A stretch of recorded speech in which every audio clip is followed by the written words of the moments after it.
Welcome to सजना kitchen. मेरा नाम सीमा है। सजना किचन में आज बन रही है आलू की कचौड़ी। आलू की कचौड़ी बनाने के लिए हमें चाहिए आलू।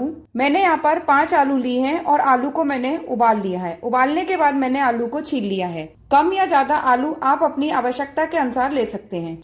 आलू की कचौड़ी में डालने के लिए मैंने यहाँ पर ली है 4 हरी मिर्च। 4 हरी मिर्च को हम बारीक काट लेंगे। मैंने यहाँ पर हरी मिर्च को बारीक काट लिया है।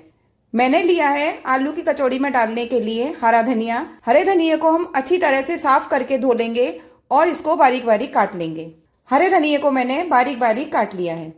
आलू की कचौड़ी में डालने के लिए मैंने लिया है लहसुन। लहसुन आप कम या ज़्यादा अपनी पसंद के अनुसार ले सकते हैं। लहसुन को हम बारीक बारीक काट लेंगे। मैंने यहाँ पर लहसुन को बिल्कुल बारीक बारीक काट लिया है। मैंने यहाँ पर ली है लाल खड़ी मिर्च, जो कि मैंने 4 ली है। 1 चम्मच सूखा धनिया, 1/4 चम्मच जीरा, लगभग 2 चम्मच सौंफ, लगभग आधा चम्मच गरम मसाला। मैंने यहाँ पर घर का पिसा गरम मसाला यूज किया है। कचौड़ी बनाने के लिए मैंने यहाँ पर लिया है आटा। आटा कम या ज़्यादा आप अपनी आवश्यकता के अनुसार ले सकते हैं। कचौड़ी के डो में मोहन लगाने के लिए मैंने यहाँ पर लिया है घी। घी की जगह आप ऑयल का भी इस्तेमाल कर सकते हैं। मैं यहाँ पर आलू को कद्दूकस कर लूंगी। आप चाहें तो इसको मैशर की मदद से भी मैश कर सकते हैं या फिर आप हाथ से भी मैश कर सकते हैं। तो इस तरह से मैं उबले हुए आलूओं को कद्दूकस कर लूंगी। कद्दूकस करने से क्या होगा, इसके अंदर जो है वो गुठलियां नहीं रहेंगी। मैंने यहाँ पर आलूओं को कद्दूकस कर लिया है। अब हम आलूओं को भूनेंगे। आलूओं को भूनने से पहले जो मैंने लाल खड़ी मिर्च ली है उसको हम थोड़ा सा दरदरा कर लेंगे। हमने मिर्च को इस तरह से मोटा मोटा कर लिया है, इस तरह से। अब इसी तरह से हम खड़े धनिये को भी दरदरा कर लेंगे।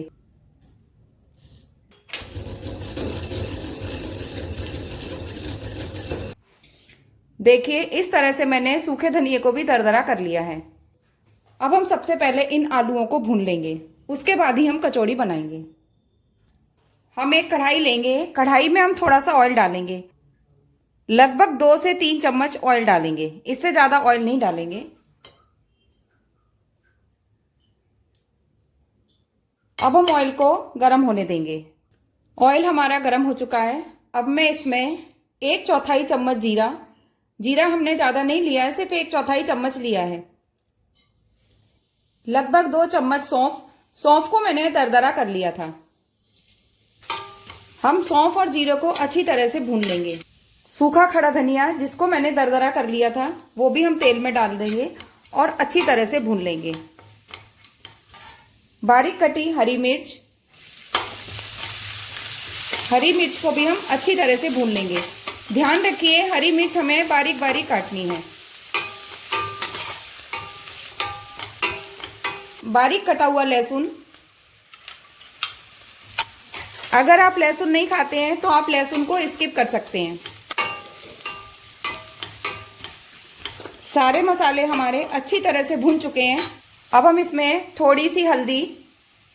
अगर आप चटपटा खाना पसंद करते हैं तो आप मिर्च ज़्यादा डाल सकते हैं। मैं इसमें डाल रही हूँ लगभग आधी चम्मच लाल मिर्च, लगभग 1 चम्मच नमक। नमक आप अपने स्वाद के अनुसार कम या ज़्यादा कर सकते हैं। थोड़ा सा अमचूर पाउडर। अब हम इन सभी मसालों को अच्छी तरह से भून लेंगे।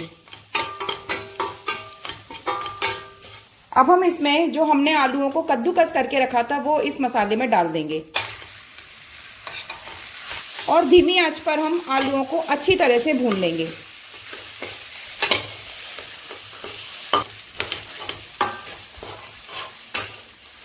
ध्यान रखिए, आलू कढ़ाई में चिपकता है, इसलिए हम इसको इस तरह से खुरचते हुए आलू को भूनेंगे। अब मैंने जो लाल मिर्च को कूट के रखा था वो इन आलूओं में डाल दूंगी। गरम मसाला।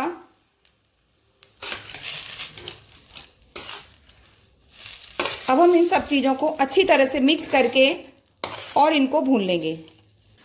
आलू हमारे अच्छी तरह से भुन गए। अब हम इसमें हरा धनिया डाल देंगे और हरा धनिया डालकर हम अच्छी तरह से आलू में मिक्स कर देंगे। अब हम इन आलूओं को किसी दूसरे बर्तन में निकालकर ठंडा होने के लिए रख देंगे। हमने आलूओं को यहाँ पर अच्छी तरह से भून लिया है और इसको ठंडा होने के लिए रख दिया है। जब तक ये भुने आलू ठंडे होते हैं तब तक हम कचौड़ी बनाने के लिए आटे का डो बनाकर तैयार कर लेते हैं।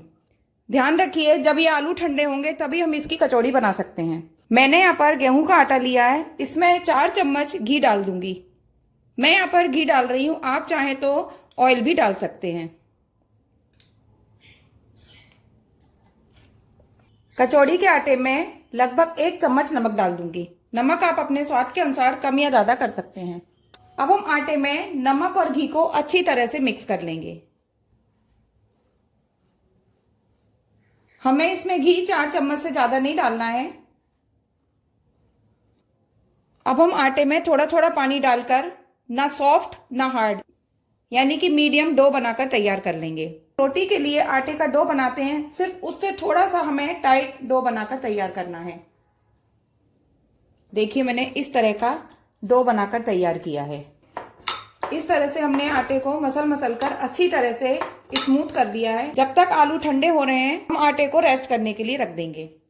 आलू हमारे ठंडे हो चुके हैं। अब हम इन आलूओं को आटे की लोई में भरकर कचौड़ियां बनाएंगे। तो मैं यहाँ पर हाथ से कचौड़ी बनाऊंगी, आप चाहें तो बेलकर भी कचौड़ी बना सकते हैं।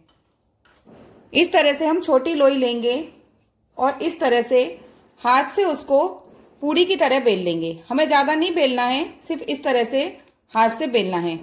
अब हम इस बेली हुई लोई में जो हमने आलू का मसाला बनाकर तैयार किया है वो भर देंगे इस तरह से, और इस तरह से फोल्ड करते हुए हम आलू को लोई के अंदर कर देंगे।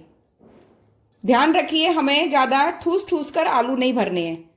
इस तरह से मैंने लोई में आलू भर दिया है। अगर आप चाहें तो थोड़ा सा हाथ में ऑयल भी लगा सकते हैं और इस तरह से आप इसको पतला बेल लीजिए, क्योंकि इस तरह से बेलने से क्या होता है, कचौड़ी फटती नहीं है।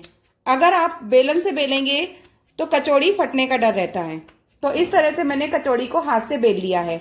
हमें इसे ज्यादा पतला नहीं करना है, मैंने इस तरह से इसको इतना पतला किया है। अब हम इसी तरह से कचौड़ियों को पहले से बेल कर रख लेंगे, मतलब या तो आप हाथ से बेलिए या फिर आप बेलन से बेलिए। और इस बात का ध्यान रखिए, आलू की मात्रा इसमें ज्यादा नहीं भरनी है। अगर आपने आलू ज्यादा भर दिए तो कचौड़ी फटने का डर है। तो इस तरह से मैं सारी कचौड़ियां पहले से भरकर और बेलकर तैयार कर लूंगी। इस तरह से हम इसको बेल लेंगे।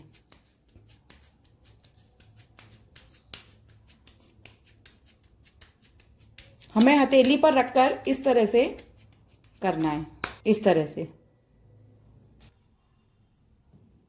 से मैंने हाथ से इन कचौड़ियों को भरकर बेल लिया है। अब हम इनको पहले सेक लेंगे। मैंने यहाँ पर एक कढ़ाई में रिफाइंड ऑयल को गर्म होने के लिए रख दिया है। मैंने गैस की फ्लेम को मीडियम कर रखा है। हमें ऑयल को ज्यादा तेज गर्म नहीं करना है। थोड़े से आटे की लोई डालकर हम ऑयल को चेक करेंगे। हमें इसी तरह का तेल चाहिए, यानी कि इतना गर्म ही तेल चाहिए। हम इस डाली हुई लोई को बाहर निकाल देंगे। ध्यान रखिए, कचौड़ी जो बनती है वो धीमी आंच पर ही बनती है। अब हम गैस की आंच को धीमी कर देंगे और एक एक करके हम कचौड़ी को तलेंगे। मैं यहाँ पर 2 कचौड़ी डाल रही हूं और इसको धीमी आंच पर सिकने दूंगी। बीच बीच में हम गैस की आंच को मीडियम भी करेंगे, लेकिन अभी मैंने गैस की आंच को धीमा कर रखा है। अगर हमने गैस की आंच को तेज कर दिया तो कचौड़ी जो है वो अंदर से कच्ची रह जाएगी, क्योंकि इसको हमने हाथ से बेला है और थोड़ा सा मोटा बेला है। अभी हम इसको पलटेंगे नहीं, जब कचौड़ी ऊपर आ जाएगी तब हम उसको पलटेंगे। कचौड़ी जब है एक तरफ से सिक जाएगी तो ऊपर आ जाएगी, उसके बाद ही हम कचौड़ी को पलटेंगे। देखिए, इस तरह से कचौड़ी हमारी जब सिक जाती है तो ऊपर आ जाती है। अभी हमने कचौड़ी को बिल्कुल नहीं पलटा है। अब हम कचौड़ी को पलट देंगे और इसको अच्छी तरह से सिकने देंगे। अब मैं इसी में और कचौड़ी डाल रही हूं।